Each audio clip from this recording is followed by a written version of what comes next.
Chapter 11. The Cosmos, the Macrocosm. Delivered in New York, January 19, 1896. The flowers that we see all around us are beautiful, beautiful is the rising of the morning sun, beautiful are the variegated hues of nature. The whole universe is beautiful, and man has been enjoying it since his appearance on earth. Sublime and awe-inspiring are the mountains, the gigantic rushing rivers rolling towards the sea, the trackless deserts, the infinite ocean, the starry heavens, all these are awe-inspiring, sublime, and beautiful indeed. The whole mass of existence which we call nature has been acting on the human mind since time immemorial. It has been acting on the thought of man, and as its reaction has come out the question, what are these, whence are they? As far back as the time of the oldest portion of that most ancient human composition, the Vedas, we find the same question asked, whence is this? When there was neither ought nor not, and darkness was hidden in darkness, who projected this universe? How? Who knows the secret? And the question has come down to us at the present time. Millions of attempts have been made to answer it, yet millions of times it will have to be answered again. It is not that each answer was a failure, every answer to this question contained a part of truth, and this truth gathers strength as time rolls on. I will try to present before you the outline of the answer that I have gathered from the ancient philosophers of India, in harmony with modern knowledge. We find that in this oldest of questions a few points had been already solved. The first is that there was a time when there was neither ought nor not, when this world did not exist, our Mother Earth with the seas and oceans, the rivers and mountains, cities and villages, human races, animals, plants, birds and planets and luminaries, all this infinite variety of creation, had no existence. Are we sure of that? We will try to trace how this conclusion is arrived at. What does man see around him? Take a little plant. He puts a seed in the ground, and later, he finds a plant peep out, lift itself slowly above the ground, and grow, till it becomes a gigantic tree. Then it dies, leaving only the seed. It completes the circle, it comes out of the seed, becomes the tree, and ends in the seed again. Look at a bird, how from the egg it springs, lives its life, and then dies, leaving other eggs, seeds of future birds. So with the animals, so with man. Everything in nature begins, as it were, from certain seeds, certain rudiments, certain fine forms, and becomes grosser and grosser, and develops, going on that way for a certain time, and then again goes back to that fine form, and subsides. The raindrop in which the beautiful sunbeam is playing was drawn in the form of vapor from the ocean, went far away into the air, and reached a region where it changed into water, and dropped down in its present form to be converted into vapor again. So with everything in nature by which we are surrounded. We know that the huge mountains are being worked upon by glaciers and rivers, which are slowly but surely pounding them and pulverizing them into sand, that drifts away into the ocean where it settles down on its bed, layer after layer, becoming hard as rocks, once more to be heaped up into mountains of a future generation. Again they will be pounded and pulverized, and thus the course goes on. From sand rise these mountains, unto sand they go. If it be true that nature is uniform throughout, if it be true, and so far no human experience has contradicted it, that the same method under which a small grain of sand is created, works in creating the gigantic suns and stars and all this universe, if it be true that the whole of this universe is built on exactly the same plan as the atom, if it be true that the same law prevails throughout the universe, then, as it has been said in the Vedas, knowing one lump of clay we know the nature of all the clay that is in the universe. Take up a little plant and study its life, and we know the universe as it is. If we know one grain of sand, we understand the secret of the whole universe. Applying this course of reasoning to phenomena, we find, in the first place, that everything is almost similar at the beginning and the end. The mountain comes from the sand, and goes back to the sand, the river comes out of vapor, and goes back to vapor, plant life comes from the seed, and goes back to the seed, human life comes out of human germs, and goes back to human germs. The universe with its stars and planets has come out of a nebulous state and must go back to it. What do we learn from this? That the manifested or the grosser state is the effect, and the finer state the cause. Thousands of years ago, it was demonstrated by Kapila, the great father of all philosophy, that destruction means going back to the cause. If this table here is destroyed, it will go back to its cause, to those fine forms and particles which, combined, made this form which we call a table. If a man dies, he will go back to the elements which gave him his body. If this earth dies, it will go back to the elements which gave it form. This is what is called destruction, going back to the cause. Therefore we learn that the effect is the same as the cause, not different. It is only in another form. This glass is an effect, and it had its cause, and this cause is present in this form. A certain amount of the material called glass plus the force in the hands of the manufacturer, are the causes, the instrumental and the material, which, combined, produced this form called a glass. The force which was in the hands of the manufacturer is present in the glass as the power of adhesion, without which the particles would fall apart, and the glass material is also present. The glass is only a manifestation of these fine causes in a new shape, and if it be broken to pieces, the force which was present in the form of adhesion will go back and join its own element, and the particles of glass will remain the same until they take new forms. Thus we find that the effect is never different from the cause. It is only that this effect is a reproduction of the cause in a grosser form. Next, we learn that all these particular forms which we call plants, animals, or men are being repeated ad infinitum, rising and falling. The seed produces the tree. The tree produces the seed, which again comes up as another tree, and so on and on. There is no end to it. Water drops roll down the mountains into the ocean, and rise again as vapor, go back to the mountains and again come down to the ocean. So, rising and falling, the cycle goes on. So with all lives, so with all existence that we can see, feel, hear, or imagine. Everything that is within the bounds of our knowledge is proceeding in the same way, like breathing in and breathing out in the human body. Everything in creation goes on in this form, one wave rising, another falling, rising again, falling again. Each wave has its hollow, each hollow has its wave. The same law must apply to the universe taken as a whole, because of its uniformity. This universe must be resolved into its causes, the sun, moon, stars, and earth, the body and mind, and everything in this universe must return to their finer causes, disappear, be destroyed as it were. But they will live in the causes as fine forms. Out of these fine forms they will emerge again as new earths, suns, moons, and stars. There is one fact more to learn about this rising and falling.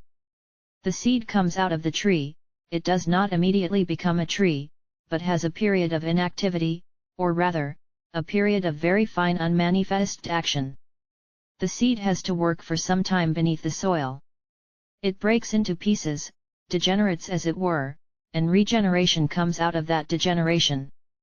In the beginning, the whole of this universe has to work likewise for a period in that minute form, unseen and unmanifest, which is called chaos, and, out of that comes a new projection. The whole period of one manifestation of this universe it's going down into the finer form, remaining there for some time, and coming out again is, in Sanskrit, called a kalpa or a cycle. Next comes a very important question especially for modern times. We see that the finer forms develop slowly and slowly, and gradually becomes grosser and grosser. We have seen that the cause is the same as the effect, and the effect is only the cause in another form. Therefore this whole universe cannot be produced out of nothing.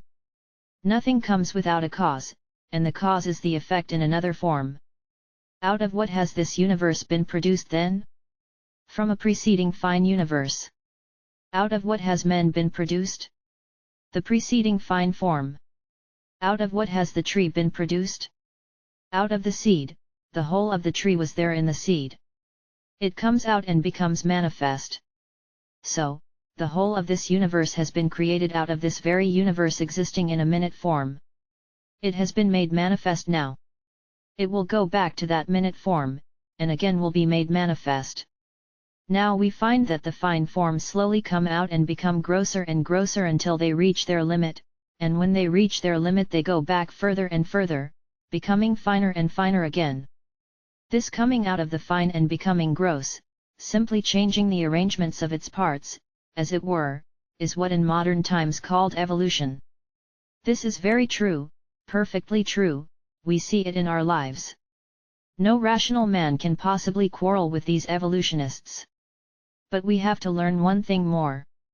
We have to go one step further, and what is that? That every evolution is preceded by an involution. The seed is the father of the tree, but another tree was itself the father of the seed.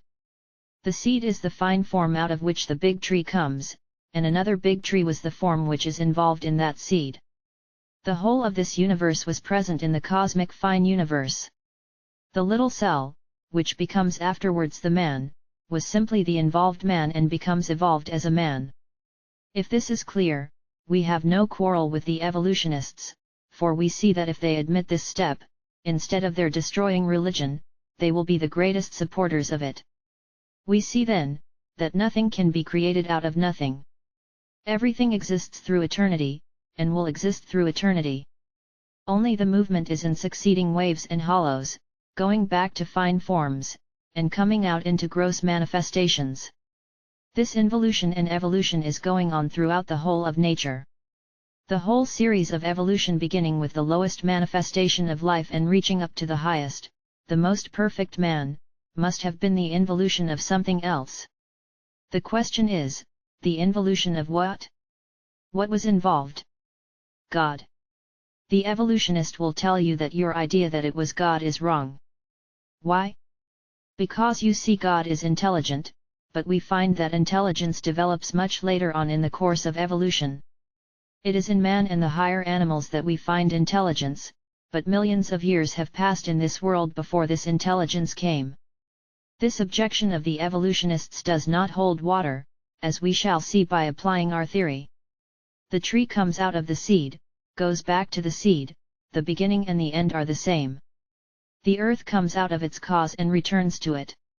We know that if we can find the beginning we can find the end. E converso, if we find the end we can find the beginning. If that is so, take this whole evolutionary series, from the protoplasm at one end to the perfect man at the other, and this whole series is one life. In the end we find the perfect man, so in the beginning it must have been the same. Therefore, the protoplasm was the involution of the highest intelligence. You may not see it, but that involved intelligence is what is uncoiling itself until it becomes manifested in the most perfect man. That can be mathematically demonstrated. If the law of conservation of energy is true, you cannot get anything out of a machine unless you put it in there first. The amount of work that you get out of an engine is exactly the same as you have put into it in the form of water and coal, neither more nor less. The work I am doing now is just what I put into me, in the shape of air, food, and other things. It is only a question of change and manifestation. There cannot be added in the economy of this universe 1 particle of matter or 1 foot-pound of force, nor can 1 particle of matter or 1 foot-pound of force be taken out. If that be the case, what is this intelligence? If it was not present in the protoplasm, it must have come all of a sudden, something coming out of nothing, which is absurd. It, therefore, follows absolutely that the perfect man, the free man, the God-man, who has gone beyond the laws of nature, and transcended everything, who has no more to go through this process of evolution, through birth and death, that man called the Christ man by the Christians, and the Buddha man by the Buddhists, and the free by the yogis, that perfect man who is at one end of the chain of evolution was involved in the cell of the protoplasm, which is at the other end of the same chain. Applying the same reason to the whole of the universe, we see that intelligence must be the Lord of creation, the cause. What is the most evolved notion that man has of this universe? It is intelligence, the adjustment of part to part, the display of intelligence, of which the ancient design theory was an attempt at expression. The beginning was, therefore, intelligence. At the beginning that intelligence becomes involved, and in the end that intelligence gets evolved. The sum total of the intelligence displayed in the universe must, therefore, be the involved universal intelligence unfolding itself. This universal intelligence is what we call God. Call it by any other name, it is absolutely certain that in the beginning there is that infinite cosmic intelligence. This cosmic intelligence gets involved, and it manifests, evolves itself, until it becomes the perfect man, the Christ man, the Buddha man. Then it goes back to its own source. That is why all the scriptures say, in Him we live and move and have our being. That is why all the scriptures preach that we come from God and go back to God. Do not be frightened by theological terms. If terms frighten you, you are not fit to be philosophers. This cosmic intelligence is what the theologians call God. I have been asked many times, why do you use that old word, God? Because it is the best word for our purpose. You cannot find a better word than that, because all the hopes, aspirations, and happiness of humanity have been centered in that word. It is impossible now to change the word. Words like these were first coined by great saints who realized their import and understood their meaning. But as they become current in society, ignorant people take these words, and the result is that they lose their spirit and glory. The word God has been used from time immemorial, and the idea of this cosmic intelligence, and all that is great and holy, is associated with it. Do you mean to say that because some fool says it is not all right, we should throw it away? Another man may come and say, take my word, and another again, take my word. So there will be no end to foolish words. Use the old word, only use it in the true spirit, cleanse it of superstition, and realize fully what this great ancient word means. If you understand the power of the laws of association, you will know that these words are associated with innumerable majestic and powerful ideas. They have been used and worshipped by millions of human souls and associated by them with all that is highest and best, all that is rational, all that is lovable, and all that is great and grand in human nature. And they come as suggestions of these associations, and cannot be given up. If I tried to express all these by only telling you that God created the universe, it would have conveyed no meaning to you. Yet, after all this struggle, we have come back to Him, the Ancient and Supreme One.